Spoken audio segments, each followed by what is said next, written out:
আমি মুসলিম চিররণবীর, আমি পহিলা বৈশাখের মুখে লাথি মারি, আমি মুসলিম, আমি এই দেশে বসবাস করি।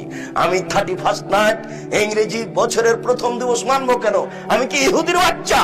আমি কি খ্রিস্টানদের বাচ্চা? আমি এই ইংরেজি মাসের প্রথম দিনের মুখে লাথি মারি, আমি এই ইংরেজি মাসের প্রথম দিনকে মুখে লাথি মারি।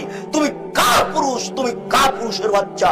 তোমার শরীরে পুজ আছে, তুমি মূর্খ, তুমি বর্বর, তুমি অসভ্য। যত যুবক যুবতী এইসব দিবস মানে, যারা পান্তা ভাত নিয়ে গিয়ে বট গাছের নিচে ইলিশ মাছ দিয়ে খায়, এবং যারা একে মানে, যাকে এরা হিসাব করে, যত নেতা, যত নেত্রী, যত ছাত্রী, যত ছাত্র, যত শিক্ষক, যত শিক্ষিকা, এরা সবাই বন্য, এরা সবাই বর্বর, এরা সবাই অসভ্য।